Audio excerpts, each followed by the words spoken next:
우리 함께 말씀을 나누겠습니다. 오늘 성서정과 50번째입니다. 그 사랑을 깨달으면이라는 제목으로 같이 말씀 나누겠습니다. 방금 우리가 성경 동화를 보았는데요. 율법학자 한 사람이 나오죠. 그 사람이 이제 예수님께 묻습니다. 모든 계명 중에 어떤 것이 가장 중요합니까? 율법학자가 지금 율법학자인데 율법학자가 예수님께 율법에 대해서 묻고 있는 겁니다. 보통 바리새인이나 율법학자 부류 사람들이 예수님께 질문을 하게 되면 어떻죠? 보통 예수님의 약점을 잡으려고 이렇게 질문하는 때가 많았습니다. 그러나 지금 이 율법학자는 정말 궁금해서 묻는 것이었어요. 왜냐하면 예수님이 이전에 사두개파 사람들과 이렇게 논쟁하는 것을 옆에서 지켜보니까 예수님이 탁월한 식견을 가진 사람인 것을 알았거든요. 그래서 궁금한 부분을 물어본 겁니다.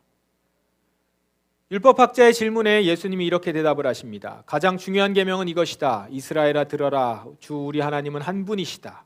내 모든 마음과 모든 영혼과 모든 뜻과 모든 힘을 다하여 주 너희 하나님을 사랑하여라. 두 번째로 중요한 계명은 이것이다. 내 이웃을 내 몸같이 사랑하여라. 이 계명들보다 더 중요한 계명은 없다. 두 계명을 말씀하십니다. 이 대답을 듣자 율법학자는 예수님의 말씀에 동의하면서 이렇게 말합니다. 옳습니다, 선생님. 하나님께서는 한 분이시고 그 외에 다른 신이 없습니다. 모든 마음과 모든 지식과 모든 힘을 다하여 하나님을 사랑하고 이웃을 자기 자신처럼 사랑하는 것이 다른 번제물이나 희생제물보다 더 중요합니다. 성경에서 모처럼 예수님과 율법학자가 그 두 대화가 매끄럽게 어려움 없이 진행되는 그런 장면들을 지금 보고 있습니다. 예수님은 율법학자의 이 지혜로움에 칭찬까지 하십니다. 너는 하나님의 나라에 가깝구나. 율법에 대한 아주 중요한 핵심을 알고 있다라는 것이죠. 자, 여기서 우리 율법에 대해서 주의를 한번 기울여 봅시다. 예수님의 대답을 보면 옛 계명, 지금 옛 계명을 정리하신 건데 그 계명의 핵심은 뭐예요? 하나님을 온 마음과 힘을 다해서 사랑하고 이웃을 나 자신처럼 사랑하라 이거거든요. 하나님 사랑, 이웃 사랑이죠. 하나님 사랑, 이웃 사랑. 구약 이스라엘 백성들이 이 두 계명으로 요약할 수 있는 이 율법을 지켜서 하나님께 의롭다함을 받았다라는 겁니다. 하나님의 사랑, 하나님 사랑, 이웃 사랑 이것으로요. 자, 그러면 이렇게 질문할 수 있어요. 율법이 이렇다면 굳이 예수님이 왜 오셨을까? 율법이 있는데 이스라엘 백성들은 주신 율법을 잘 지켜서 구원받으면 되는 것 아닌가요? 하나님 사랑하고 이웃 사랑하면서 살다가 그러다가 그냥 천국 가면 되는 거잖아요. 예수님이 이 본문 말고 다른 곳에서 요한복음인가요? 거기에서 새 계명이라고 하면서 말씀하신 게 있어요. 내가 새 계명을 너희에게 주노니 라고 하면서 뭐라고 하셨어요? 서로 사랑하라. 내가 너희를 사랑한 것 같이 너희도 서로 사랑하라. 서로 사랑하라라는 말씀하셨어요. 그러면 지금 이 옛 계명하고 어떻죠? 같은 말씀이에요. 하나님을 사랑하고 이웃을 내 몸과 같이 사랑하라. 그러니까 이미 주어진 율법, 하나님 사랑과 이웃 사랑 계명을 지켜서 의롭게 되고 구원받는 것이나 예수님이 지금 얘기하신 것이나 같아요. 그러면 굳이 예수님이 오셔서 이 얘기를 하실 이유가 있을까요? 근데 왜 이렇게 오셔서 이 얘기를 하셨을까요? 그 이유는 뭘까요? 그것은 바로 우리가 하나님의 계명을 제대로 지킬 수 없는 자들이기 때문입니다. 이스라엘 백성들을 포함해서 우리 모두는 하나님을 온 마음을 다해서 사랑하지 못하기 때문이에요. 이웃도 내 몸과 같이 사랑하지 못해요. 왜 사랑하지 못합니까? 우리 마음이 부패했거든요. 우리 마음이 죄로 더럽혀졌기 때문이에요. 내 마음에서 일어나는 죄의 힘을 우리 스스로 조정할 수 없기 때문입니다. 우리는 마음이 더러운 우리가 어떻게 이웃을 내 몸과 같이 사랑해요? 그럼 내 이웃도 더럽히는 건데. 마음의 사랑은커녕 이기심이 가득해요. 그런데 어떻게 이웃을 내 몸과 같이 사랑하라는 계명을 지킬 수 있겠냐고요. 그래서 예수님이 필요합니다. 이렇게 마음이 부패하여 하나님 사랑과 이웃 사랑의 계명을 지킬 수 없는 우리이기 때문에 우리를 위해서 예수님이 오신 것입니다. 예수님의 오심은 우리의 마음을 변화시키려고 오신 것이죠. 그래서 마음이 바뀌어서 하나님의 계명을 지키고 그것을 통해서 구원을 얻도록 하시려는 것이죠. 그럼 그전에도 제사가 있었는데 예수님의 피 흘리심과 동물의 피의 차이는 무엇이죠? 염소와 황소의 피와 암소의 죄를 부정한 사람에게 뿌리면 육체를 다시 깨끗하게 할 수 있습니다. 그렇다면 영원하신 성령을 통해 하나님께 자기 자신을 완전한 제물로 드린 그리스도의 피는 어떻겠습니까? 그의 피는 죽음에 이르게 하는 행동에서 뭐요? 우리 마음을 깨끗하게 하고 살아계신 하나님을 섬기는데 부족함이 없도록 한다라는 겁니다. 예수 그리스도의 피는 우리의 마음을 깨끗하게 해요. 구약 제사에서 드렸던 동물의 피는 인간의 육체만 깨끗하게 할 뿐입니다. 동물의 피는 사람의 마음까지 씻어낼 수 없어요. 하지만 예수님의 피는 죄로 더럽혀진 우리의 마음, 여러분의 마음까지 깨끗하게 씻어낼 수 있다는 거예요. 예수님의 피와 동물의 피는 차원이 다르죠. 예수님의 피는 흠없고 죄 없는 거룩한 하나님의 피지 않습니까? 온 세상, 온 인류, 이 모든 죄를 다 사하고도 남을 만큼 엄청난 효력이 있는 피다라는 것입니다. 그 피를 우리는 내 마음에 발라서 마음을 깨끗이 씻고 죄를 능히 이겨서 계명을 지킬 수 있게 된 겁니다. 이제 비로소 제대로 계명을 지킬 수 있는 것이죠. 하나님 사랑, 이웃 사랑을. 이제 비로소 살아계신 하나님을 섬기는데 부족함이 없게 됩니다. 마음까지 깨끗하게 됐으니 겉으로만 지키는 것이 아니라 진실로 지킬 수 있게 되는 것이죠. 죄 없는 예수의 피, 그 능력 덕분에 우리는 이제 주의 계명대로 모든 마음과 모든 영혼과 모든 뜻과 모든 힘을 다해서 주 하나님 한 분만을 사랑할 수 있게 됐다라는 겁니다. 우리의 마음이 깨끗하여져서 온전하게. 더 이상 우리의 마음에 죄에 끌려다니지 않고 죄가 씻어졌으니까 죄를 이겨낼 수 있게 된 것이지요. 사망 권세 사로잡고 있는 그 두려움 가운데 있지 아니하고 죄 가운데서 벗어나 하나님의 계명을 그 계명대로 온 마음과 온 몸과 온 뜻과 온 힘을 다해서 지킬 수 있는 자가 된 것입니다. 이것이 우리에게 할렐루야, 우리가 정말 자유함 가운데 지킬 수 있는 그런 복음이라는 것이죠. 그런데 여러분, 여기서 우리 마음이 예수 피로 깨끗하게 되었다라고 하는 이 뜻을 좀 자세히 묵상해 보도록 하십시다. 예수 피로 우리의 마음이 깨끗하게 되었다. 우리 마음이 깨끗하게 되었다는 것이 실제로 우리에게는 어떤 변화로 나타나는 걸까요? 그냥 관념적으로 마음이 깨끗해졌구나 이겁니까? 그 관념이 우리에게는 어떻게 느껴져요? 실제 어떤 변화입니까? 내 마음이 깨끗하게 된 것은 영적인 의미 이상으로 실제 어떤 변화가 내게 실현됩니다. 어떤 거냐면 예수님의 사랑이 우리 마음에 감화됐다라는 거예요. 그러니까 그분의 사랑이 느껴져요. 그래서 그분이 우리에게 해주셨던 것들이 내 마음에 이렇게 확 와닿으면서 우리의 마음이 진심으로 하나님 말씀을 지킬 수 있도록 변화되는 것이죠. 감동해서. 그런 실제 변화가 일어난다라는 거죠. 마음에도 없는데 의무감으로 억지로 지키는 게 아니라 마음에서부터 우러나와서 주의 계명을 지킬 수 있게 된다는 거예요. 완전히 다르죠? 겉으로 볼 때는 다 지키는 것 같아요. 여러분 다 겉으로 볼 때 다 지키는 것 같아요. 오늘도 지금 이 주일에 이 자리에 나왔어요. 예배에 나왔어요. 그러나 이걸 의무로 지키는 거하고 억지로 지키는 거하고 정말로 마음에서부터 우러나와서 지키는 것은 완전히 다르잖아요. 마음을 깨끗하게 한다는 것은 그 예수님의 사랑에 우리의 마음이 감화되어서 이것을 진심으로 마음에서부터 우러나와 지킬 수 있게 된다는 겁니다. 하나님을 사랑하는 마음을 가지고 그 사랑에 감동돼서 그분의 계명을 지키게 된다. 죄인된 나를 얼마나 사랑하셨으면 창조주가 나와 같은 피조물을 위해서 오셔서 죽으셨을까? 이게 감동돼서,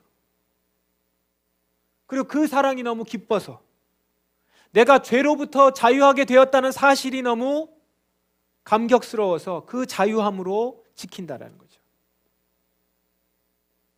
그래서 여러분, 진짜 여러분이 십자가를 보면, 그리고 그 십자가를 보면서 이 사랑을 깨닫게 되면 정말 마음이 실제로 변해요.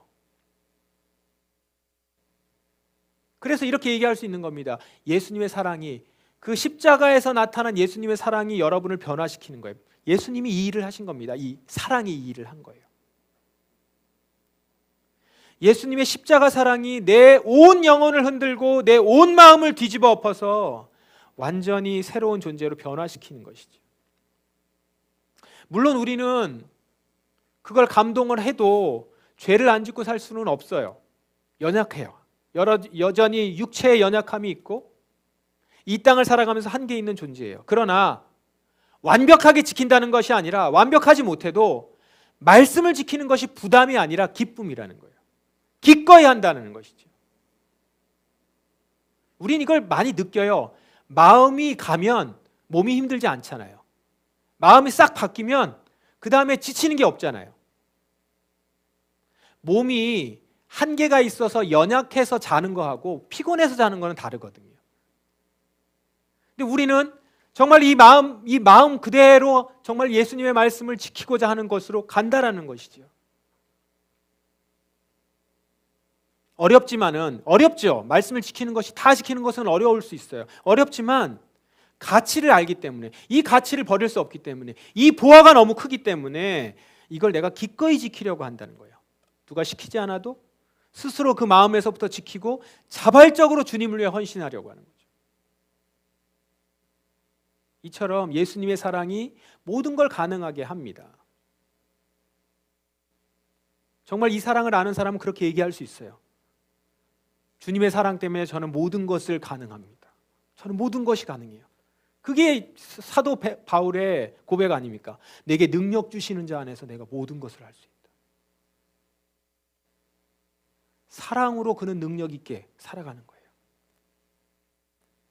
이렇게 예수님의 사랑으로 마음이 감화된 우리는 이제 모든 마음과 모든 영혼과 모든 뜻과 모든 힘을 다해서 하나님을 진심으로 사랑하게 되고, 내 이웃도 내 몸과 같이 사랑할 수 있어요. 내 안에 그 사랑이 충만하기 때문에 기꺼이 감당하는 것이지요. 내가 능력이 부족해서 못할 수는 있어요. 가진 게 적어서 못할 수는 있어도 내 마음이 부족해서 못하지는 않아요. 그리고 사실 내가 지금 그 사랑 때문에 변화된 것처럼 내가 가지고 있는 재력이라든가 능력 때문에 상대방이 변하는 것이 아니라 내 마음에 있는 사랑 때문에 그가 변하거든요. 그 사랑으로 우리는 사랑하게 된다는 겁니다.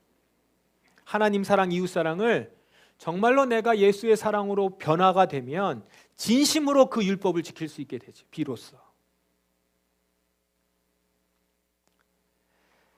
우리나라에 처음으로 장로교에서 목사 안수를 받은 사람이 7명이었습니다. 동시에 7명이 받았는데 이제 평양에서 받았습니다. 그중 한 명이 이기풍 목사님입니다. 이기풍 목사님. 그도 처음에는 대다수 조선인이 그랬듯이 기독교를 거절했습니다. 그냥 거절한 정도가 아니라 매우 강하게 저항했어요. 얼굴 보세요. 굉장히 강할 것 같죠. 이름도 기풍이, 벌써 이름이 세. 네, 굉장히. 죄송합니다. 이기풍 선교사님한테는. 우리나라 최초의 신학교 평양신학교인데 그 평양신학교를 세운 선교사님이 마펫 선교사님이에요. 한국 이름이 있어요. 마포삼열. 예, 마포삼열 선교사님이신데 4글자. 예. 이분이 평양 서문통 내거리에서 예수 믿으라고 이제 전도를 하고 다녔어요. 그때 이제 이기풍 청년을 만난 거죠. 근데 이기풍 청년이 그냥 이렇게 거절한 게 아니라 그를 향해서 돌을 던져가지고 얼굴을 이렇게 찍은 거죠. 그래서 턱에 큰 상처가 났습니다. 지금 사진 보시면 이게 그냥 태어나서 그런 게 아니라 찍힌 겁니다. 이게 이기풍이 한 짓이에요. 이 외에도 이기풍은 마펫 선교사가 장대현 예배당을 건축한다는 소식을 듣고 거기 가서 공사 방해하고 예배당 부시고 이제 이랬던 사람입니다. 그런데 그렇게 하는 가운데 뭐 돌팔매질 당하고 방해를 당하고 이래도 마펫 선교사가 계속 인자하게 반응을 보인 거예요. 그렇게 반항하거나 뭐 이렇게 저항하거나 막 이런 것이 아니라 그냥 그걸 다 받아주고 이것에 한 번씩 이기풍이 마음이 흔들리는 거죠. 왜냐하면 사실 이기풍은 이미 어릴 때 이 사랑을 경험한 바가 있어요. 어린 시절에 그가 김구 선생님의 어머니, 그분이 그리스도인이었대요. 그리고 안중근 의사의 부친, 이분도 그리스도인이래요. 이분들에게 많은 사랑을 받았대요. 귀히 여김을 받았대요. 얼마나 영광스럽습니까? 그런데 이제 그러고 나서 잊어버렸겠죠. 커오면서. 그러다가 마펫 선교사가 이런 태도를 보이니까 그 사랑이, 그 기억이 떠오른 거예요. 1894년에 이제 청일 전쟁이 발발하자 이기풍이 있었던 그 평양이 전쟁터가 됩니다. 그래서 원산으로 피난을 가요. 전쟁 와중에 재산을 다 잃어버립니다. 이제 그때는 청년이 이미 됐죠. 이기풍은 이제 다시 장사를 하는데 장사하면서 여러모로 고생을 엄청나게 해요. 그러면서 겸손한 인격을 훈련받아요. 조금씩 사람이 돼가는 거죠.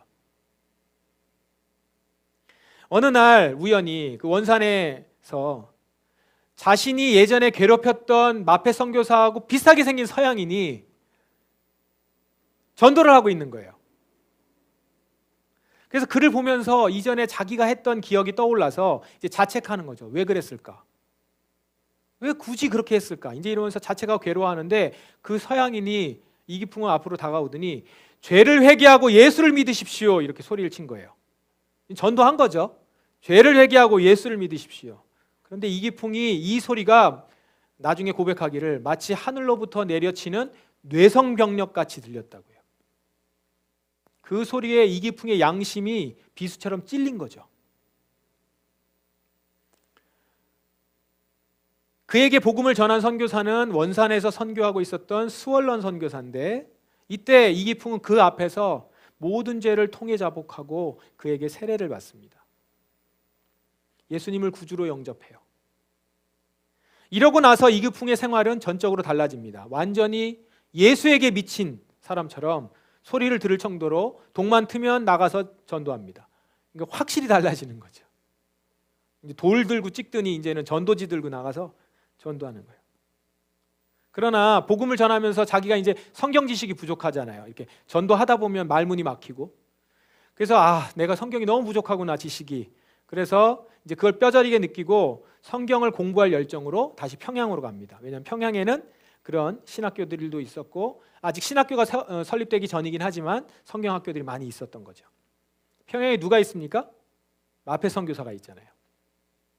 이기풍은 마펫을 찾아가서 지난날에 자기가 저지른 죄를 고백하고 용서를 구합니다. 여전히 마펫 선교사는 그를 따뜻하게 맞아주고 이기풍은 과거를 완전히 청산하고 평생을 하나님의 종으로 살게 됩니다. 평양신학교에 공부하러 갔고 장로교 최초의 7명의 목사 중 한 명이 됩니다. 그가 목사가 된 다음에 마펫 선교사를 항상 보잖아요. 교장 선생님이셨거든요. 그 이제 평양신학교. 그 보면서 자신도 흑암 가운데 사는 이들로부터 돌팔매를 맞는 선교사가 돼야겠다. 나도 이제 저 선교사님처럼 내가 맞더라도 선교사를 한다. 이제 이렇게 된 거죠. 근데 마침 제주도에 파송할 선교사를 찾고 있다는 얘기를 듣고 선교사로 자처합니다. 그때는 제주도가 낙도였습니다. 굉장히 오지였어요. 지금은 가고 싶은 곳이지만 그때는 이제 귀양 가는 곳이잖아요. 그런 곳으로 이제 헌신을 해요. 근데 너무 어려웠던 거죠.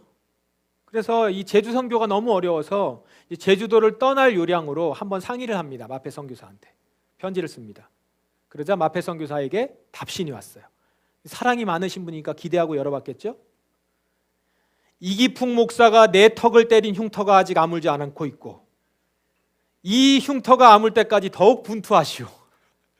이렇게 답신이 와서 자신이 어떤 사랑을 받았는지 다시금 깨닫고 평양을 가려던 이미 짐을 싸놨었는데 그걸 다 풀고 다시 전도길로 나섰대요. 지금도 제주도에 가면 이기풍 선교사의 유적지들이 많이 있습니다. 우리 한번 가을 기회도 있었으면 좋겠어요. 자, 이 모든 일련의 과정을 한번 보십시오. 이기풍 목사를 변화시킨 것은 예수님의 사랑이었습니다. 예수 그리스도의 사랑에 감격해서 거기까지 온 선교사가 보여준 사랑, 그 사랑이 한 사람을 변화시켜서 평생 주께 헌신하게 된 거예요. 자, 여러분, 이렇게 예수님의 사랑을 알고 그 사랑을 깨닫게 되면 정말 그 마음이 변화되어서 다른 것에 내 마음을 뺏기지 않고 오롯이 하나님만 온전히 사랑하며 살아갈 수 있게 됩니다. 또한 내 이웃을 진실로 내 자신과 같이 사랑하면서 살아갈 수 있게 됩니다. 그리고 그렇게 여러분이 계명을 지킬 때 그냥 계명을 억지로 지켜가는 게 아니라 사실 그 계명 안에 뭐가 있어요? 이 생명이 있거든요. 하나님의 사랑이 그 안에 담겨 있거든요. 그걸 이제 맛볼 수 있게 되는 거예요. 제가 계명을 지키면서 사랑에 감동해서 변화되어서 계명을 지키는데, 그렇게 계명을 지키면 계명을 지키는 가운데 그 안에 있는 하나님의 사랑을 깨닫게 되고 그 안에 있는 생명을 알게 되어서 그 생명으로 내가 더 생명력 있게 살아가게 되는 것이죠. 진정 이제 비로소 이스라엘에게 얘기했었던 그 율법에 얘기하셨던 하나님의 사랑을 계명을 지키면서 맛볼 수 있게 되는 것입니다. 자, 여러분 어떻습니까? 지금 여러분의 마음은 예수님의 사랑에 감화되어 있나요?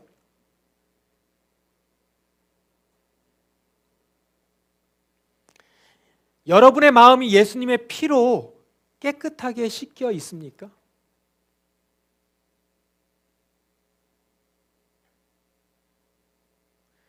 만일 주님의 계명을 지키는 것이 짐처럼 느껴진다면, 이게 좀 무겁다, 억지로, 오늘 여러분 예배에 참여하시면서 어땠습니까? 만약에 이 모든 것들이 짐처럼 느껴진다면 아직 여러분이 예수님의 사랑을 온전히 모르는 것입니다. 감화되지 못한 것일 수 있겠죠? 예수님의 사랑을 모르면서도 계명 지킬 수 있어요.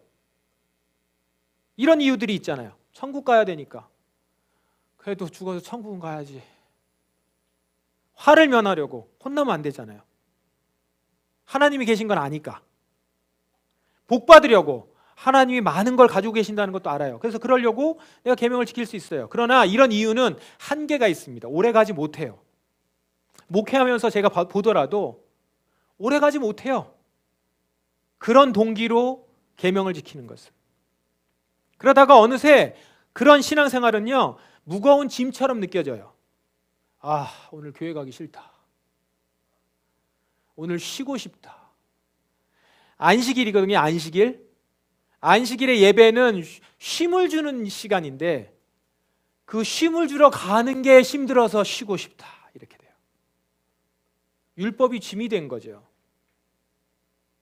이스라엘 백성들이 짐처럼 느껴졌고, 나중에는 그거를 자기가 하면서 다른 사람들 앞에서 나는 이런 거 해 라고 하면서 자랑하듯이, 그게 짐으로 느껴지니까 자랑이 되는 거거든요. 내가 얼마나 힘든데 이걸 하는데 이러면서 자랑하는 거예요.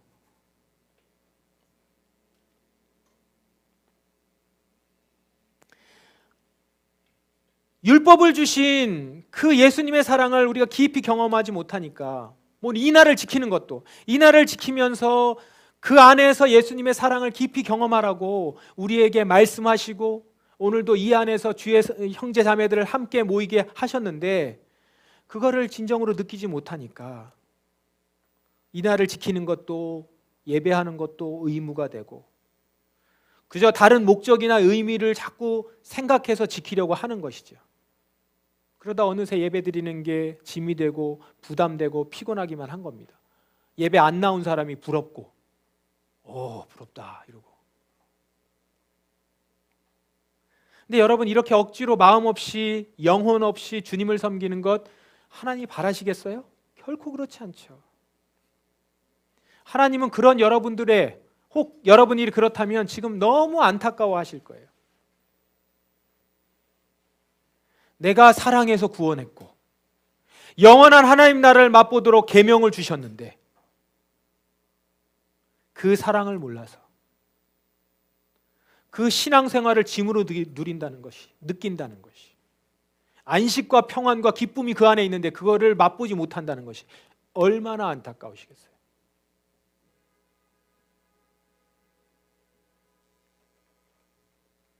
여러분, 이 시간 주님 달린 십자가를 보면서 주님의 사랑을 느끼시고 깨달으시기를 바랍니다. 자신의 생명까지 내어준 예수님의 사랑을 이 시간 느끼실 수 있기 바라요. 바다보다 더 깊고 하늘보다 더 넓은 아버지의 사랑, 큰 바다에 푹 잠기듯이 여러분 그 아버지의 사랑에 좀 푹 잠겨 보시기 바라요. 그렇게 예배를 사모하면서 그 안에서 주님의 사랑으로 저를 완전히 잠궈주세요. 적셔주세요. 우리의 패이고 상처난 마음이 그 예수님의 사랑에 푹 담겨서 나음을 입기를, 죄로 더럽혀진 마음이 그 예수님의 사랑으로 완전히 깨끗하여지기를, 나의 이 돌같이 딱딱한 마음이 살같이 부드럽게 변화가 되는 예수님의 사랑으로 이런 변화가 먼저 일어나기를 바랍니다.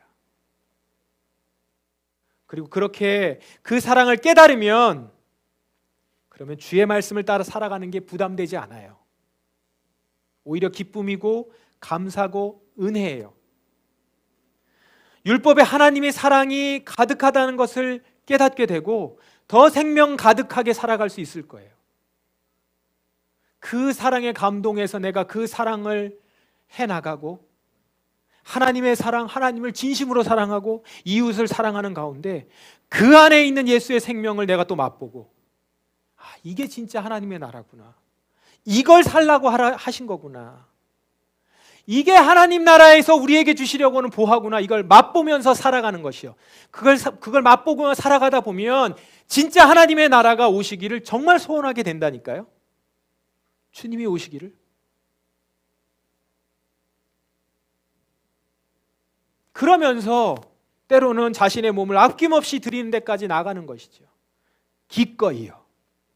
누가 억지로 시켜서가 아니라, 의무감으로가 아니라 진심으로 마음에서부터 하나님 아버지가 너무 좋아서 예수 그리스도의 사랑에 감격해서 기꺼이 행하게 될 것입니다. 그렇게 여러분은 비로소 살아계신 하나님을 섬기는 데 부족함이 없는 성도로 설 것입니다.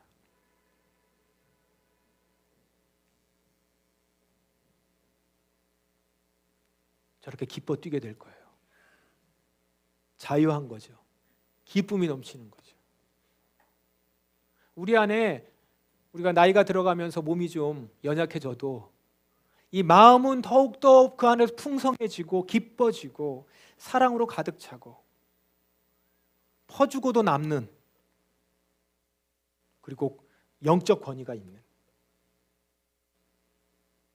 사랑을 하다가 어려움을 겪은 자, 다른 이에게 당당하게 얘기할 수 있는 거예요. 마페 선교사처럼 내 턱에 이 상처가 아물 때까지 주님께 헌신하시오. 자신도 그렇게 하면서 기쁨을 누렸기 때문에 상대방에게도 그렇게 이야기할 수 있는 사람이 되는 것이죠. 이것이 우리 푸도나무 성도들에게 원하시는, 하나님께서 원하시는 모습 아니겠습니까?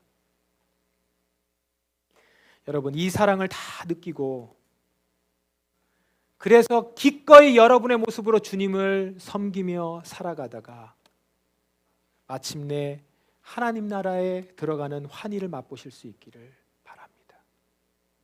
정말 그 안에서 참된 기쁨을 누리며 살아갈 날을 소망하며 오늘 여기서부터 계명을 지키는 가운데 누리는 그 생명, 그 생명으로 더 생명력 있게 살아가며 주님의 사랑 안에서, 그 율법 안에서 자유하며 또한 그 사랑을 기꺼이 나눠주고 드리며 진정 하나님의 사랑, 이웃 사랑을 우리의 삶으로 보일 수 있는 저와 여러분이 되기를 주님의 이름으로 간절히 축원합니다. 함께 기도하겠습니다. 이 시간 잠깐만요. 피아노 멈춰주세요. 제가 오늘 아침에 기도하면서 기도할 때 이렇게 한번 기도했으면 좋겠다라는 마음이 좀 들었습니다. 우리 조용히 5층이 받쳐주질 않아서 어떨지 모르겠지만 아무 소리 없이 한번 기도했으면 좋겠습니다. 여러분의 속으로 정말 속마음으로 여러분만 이렇게 소리내지 마시고 침묵으로 주님 앞에서 주의 사랑을 느끼기 원합니다. 그리고 주님의 사랑을 한번 느껴보십시오. 여러분은 숨을 이렇게 깊이 들여 마시면서 주의 생명이 내 안에 있길 원합니다. 짧지만 짧은 시간이겠지만 우리가 한번 그렇게 해보십시다. 함께 한번 침묵으로 기도하겠습니다. 제가 말씀 드릴 때까지 기도하십시다.